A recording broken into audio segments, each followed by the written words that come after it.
Olá, alunos e alunas do ITQ. Sejam bem-vindos a mais uma aula do curso Teologia do Antigo Testamento. Esta é a nossa segunda aula. Na primeira aula, nós não utilizamos a apostila, porque a minha intenção era fazer introduções com vocês de reflexões sobre o tema Teologia do Antigo Testamento. E por isso nós falamos sobre o que é teologia do Antigo Testamento e falamos também sobre alguns fatores que influenciaram a construção da Bíblia no Antigo Testamento. Dessa vez, mais uma vez, eu convido vocês a fazerem comigo mais algumas reflexões, porém nós não vamos estar utilizando a apostila porque são questões introdutórias. De repente você pode ficar preocupado e pensar assim, essa matéria ela vai demorar mais ainda, porque tem aquele tanto de folha de coisas para a gente poder ler ainda e ela ainda nem começou. Olha, alguns capítulos, embora tenham uma certa extensão, eles podem facilmente serem resumidos nas nossas aulas, e eu espero que não caia a qualidade por causa do resumo, mas que a gente consiga suprimir algumas reflexões e possivelmente dá para sobrar um espaçozinho de tempo para a gente poder falar sobre esses assuntos aqui, que eu considero muito importante. Eu acredito que também você vai perceber a importância de comentarmos um pouco do que contém o Antigo Testamento e como foi organizado pelos judeus e as mudanças dessa organização que aconteceram. Tudo de forma breve, sucinta e resumida. Eu não tenho a menor pretensão de achar que eu vou estar apresentando aqui para vocês um tratado sobre os conteúdos do Antigo Testamento de maneira alguma, mas até mesmo primeiro identificando, o que seria essa teologia do Antigo Testamento, eu acho importante também pensar um pouquinho sobre, afinal de contas, o que tem nesse Antigo Testamento, E de que forma ele inicialmente foi organizado. Então, vamos avançar?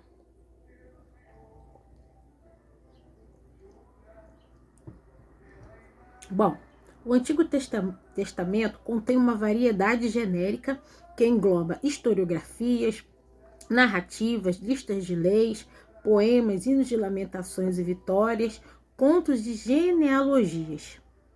É a saga de um povo que remonta sua origem, os processos de escravidão, de libertação, como possuiu a sua terra, seus sistemas de governo e a relação com outras nações, assim como o estabelecimento de leis e como eles viviam a sua religião. Era um povo que tinha uma aliança com Deus, porém, muitas das vezes, este povo era infiel. Antes de darmos aqui o avanço aqui à minha leitura, eu quero rememorar com vocês que as primeiras histórias, as primeiras referências, as primeiras tradições bíblicas do Antigo Testamento, elas foram passadas não de alguém que vivenciou, que ouviu alguém e que redigiu automaticamente. Não. As primeiras tradições, assim como o relato da criação e as coisas seguintes, esses primeiros relatos foram passados primeiro oralmente, de boca a boca. Alguém ouviu, experimentou, passou para frente, foi contando, e o povo foi mantendo a sua tradição religiosa, histórica, através daquilo que foi falado. Com o passar dos séculos, esses relatos vão sendo reunidos em forma de textos. Então, possivelmente, nós temos de texto, referência textual, cerca de 1000 anos de história de referência textual. Porém, a tradição bíblica que inicia no Gênesis, se nós formos fazer uma linha do tempo, poderíamos alcançar cerca de 4.000 anos de história sendo exposta. Porém, os primeiros milênios não havia relato escrito, mas sim oral. Jesus fez do Antigo Testamento o centro da sua atividade, usando como inspiração e norma para o anúncio da sua palavra. Nós vamos também falar sobre a importância que Jesus deu ao Antigo Testamento e como ele baseou a sua vida e a sua prática e o seu ensino através desse período. Porém, nós vamos dar uma pausa nesse tema Jesus aqui, porque mais à frente, como tem lá na apostila, nós vamos estar discutindo mais sobre esse assunto. Agora vamos falar sobre a formação do Antigo Testamento, como ele se deu. A Bíblia, ela é um conjunto de livros. Agora, esses livros, eles têm o objetivo de orientar, de ensinar e de construir a formação religiosa de um povo. Por isso, ele é chamado, não é, de cânon. O que seria um cânon? Cânon é uma coleção normativas. Cânon é um conjunto de normas.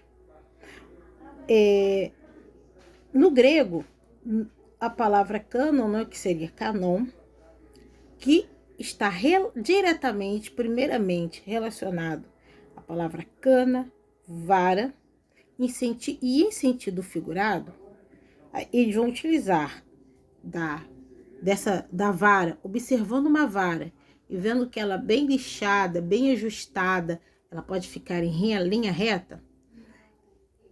Essa imagem, não é? Esse objeto, ele foi utilizado para simbolizar alguma coisa que é reta, uma regra ou uma norma. Ou seja, pode ser também utilizado para a palavra régua. Então, provavelmente, a inspiração de uma régua nasce de uma vara, de uma cana em linha reta, que você pode utilizar, não é, para de repente traçar algo de forma linear.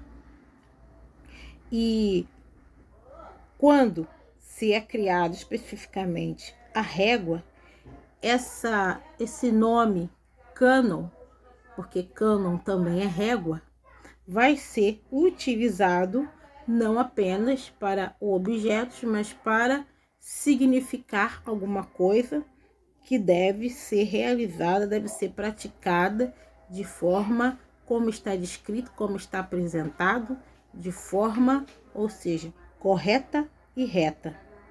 Cânon se torna, então, um meio de manter e de se transmitir a ideia religiosa, a ideia ética e a ideia cultural de um grupo.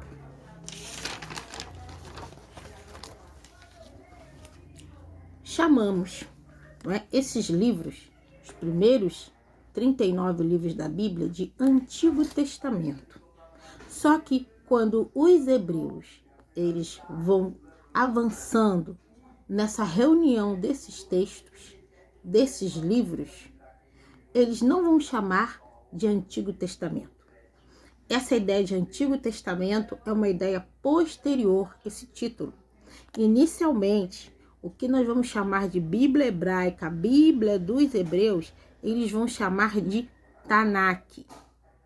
Então, esses livros, que são os livros que eles consideram como inspirados, a gente sabe que a comunidade judaica não reconhece o Novo Testamento.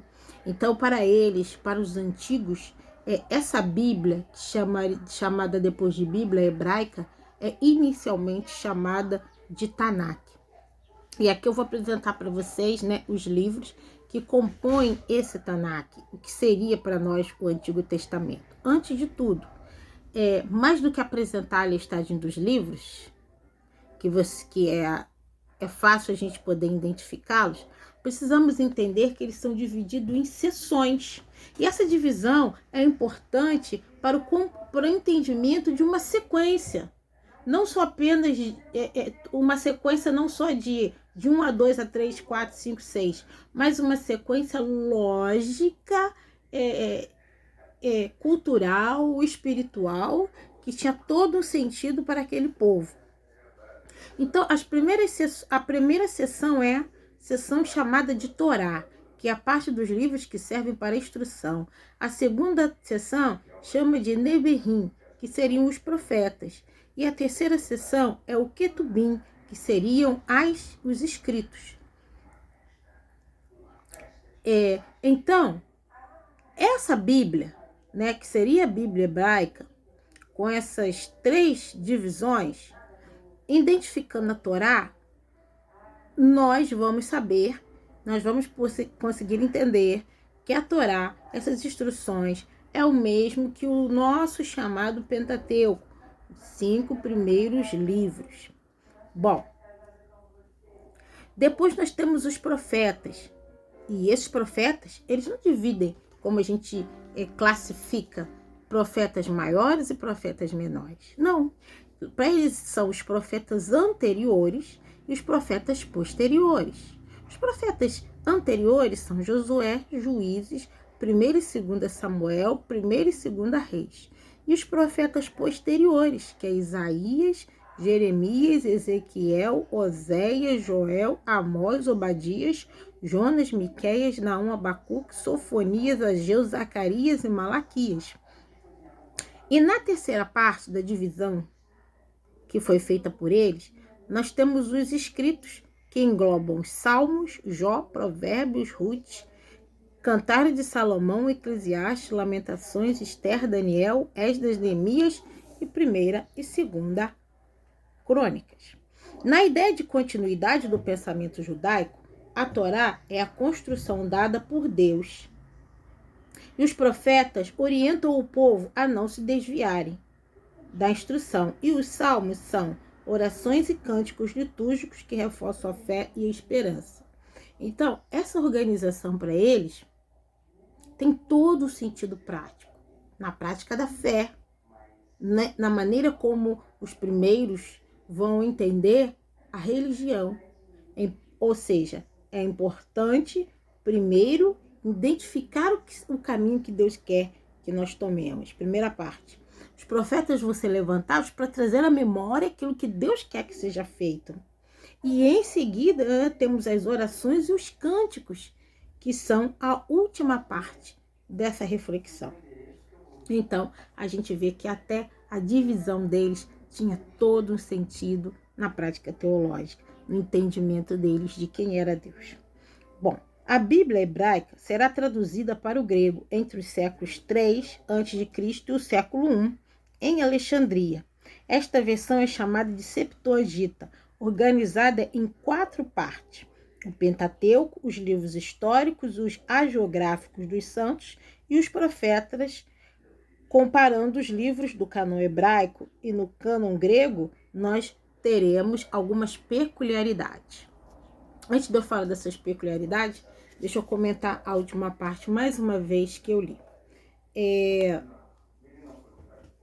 Com o passar dos séculos, os romanos vão estar tomando toda a população, dominando a população próxima ao mar Mediterrâneo. E eles vão ser praticamente os senhores do mar Mediterrâneo e vão invadir populações como o Egito, aonde é a Síria, e maior parte da Europa, uma parte da África. Eles vão estar dominando essas regiões. Desculpa, o Egito é na África. Uma gafe. Então, continuando, eles vão estar dominando essas regiões.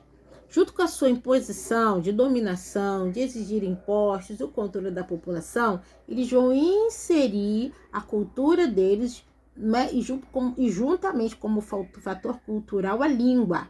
Ele não vai obrigar que os povos todos falem exclusivamente a sua língua, que é o grego.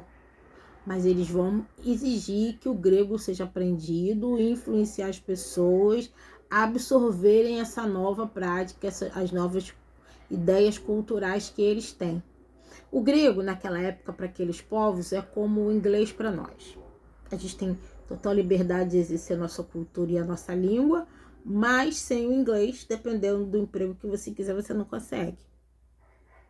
Dependendo do que você quiser fazer, vai ficar muito difícil. Então, e o inglês está inserido na nossa realidade, com palavras como hot dog, que até a gente até não usa mais tanto, né? Mas temos outras como Facebook e outras coisas mais, não é? Que vem de uma cultura americanizada para nós, que influencia não apenas nossa maneira de se relacionar com as pessoas, mas dependendo daquilo que a gente quer, fica muito difícil ser inglês. Por exemplo, se pelo menos e da área de humanas eu posso falar para você, a pessoa ele tem o sonho de ser professor na faculdade, na universidade pública, o FRJ, eu vou dar aula, vou ser professor lá de história. Então ele tem que fazer a faculdade, o mestrado, o doutorado. Para ele fazer o mestrado sem inglês, mesmo que você não sabendo ler basicamente, vai ficar meio complicado. Agora, sem inglês no doutorado, você não vai a lugar nenhum, porque grande parte das grandes literaturas estão em inglês e muitas nem foram traduzidas ainda. Então vai inviabilizar qualquer pesquisa. Se o seu sonho é trabalhar, a pessoa tem o sonho de trabalhar com relações internacionais, porque ela não sabe inglês. Então, da mesma forma também, só que em contexto diferente, era o grego para aquela população. Dependendo do que se precisa fazer, sem o grego não se é possível fazer. Tanto que na Palestina nós vamos encontrar ali no Antigo Testamento já, né, a presença de... As pessoas estão falando em grego e estão falando em aramaico, que está presente. Né? O aramaico é a língua falada naquele período da Judéia, mas o grego também está coabitando juntamente com eles e circulando. Então, como foi lido anteriormente, a comunidade judaica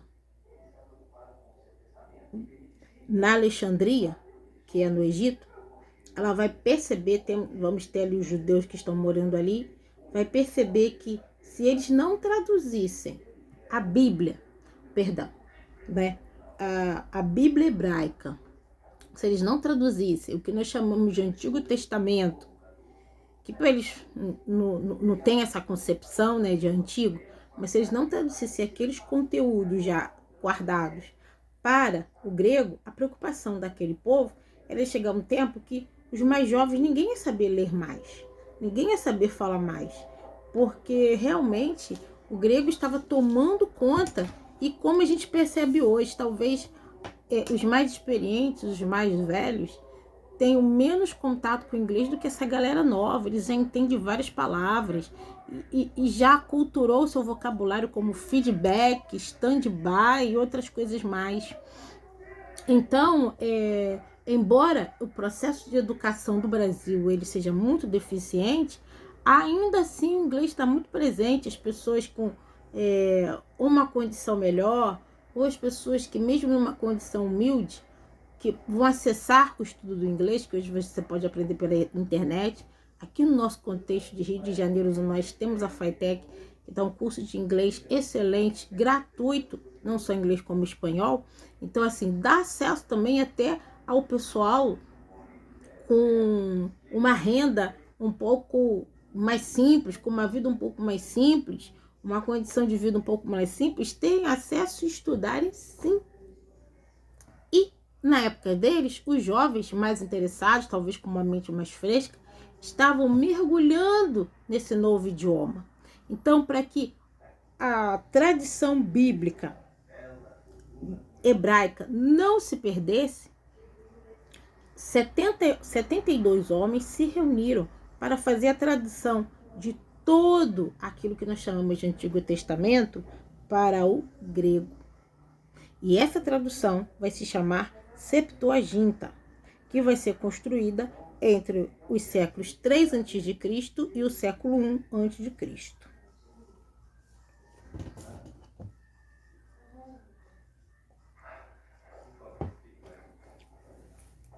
Mas essa versão ela é dividida em 4 partes, como eu falei com vocês. O Pentateuco, que são os 5 primeiros livros, os livros históricos, os hagiográficos. Hagiográficos quer dizer o livro dos santos, ou seja, eles fizeram um destaque para aqueles homens e possivelmente, quem sabe, algumas mulheres, né, levando em consideração que é um outro contexto social, onde as mulheres não buscam e não têm a proeminência que tem nos anos atuais, tá? E talvez, quem sabe, né, alguma mulher, alguém que se destacou nessa fé judaica. E os profetas. Agora, se nós formos comparar o cânon inicial hebraico, do que nós chamamos de Antigo Testamento, com essa nova construção chamada Septuaginta,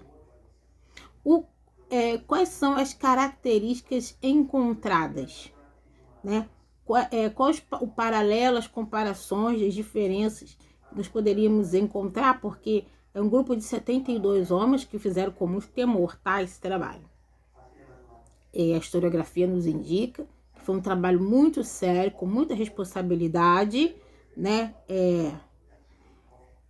Sem brincadeira. Porém, nós estamos tratando de um grupo muito posterior até a criação do livro de Malaquias. Pessoas também vivendo em uma outra realidade, uma outra perspectiva de vida. Então, existem algumas diferenças, embora eles procuraram ser seríssimos no processo de transmitir essa escritura, esta palavra, para um outro idioma. Porém, nós poderemos encontrar 3 aspectos interessantes. Todos os livros deste cânon hebraico encontram-se no cânon grego.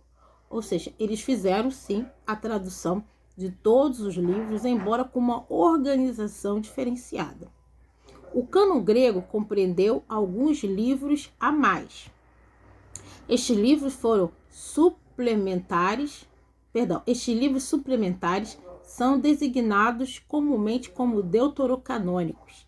Então, aqui, nesse novo cânon grego publicado, que é a tradução de 72 homens, que foi a Septuaginta, nós vamos encontrar aqueles livros chamados deuterocanônicos. Eu acredito que você já deva ter estudado sobre isso na disciplina de bibliologia, e você poderá consultar sobre quem são esses livros ali naquela disciplina. E 3, a disposição dos livros e do conjunto dos livros não são as mesmas.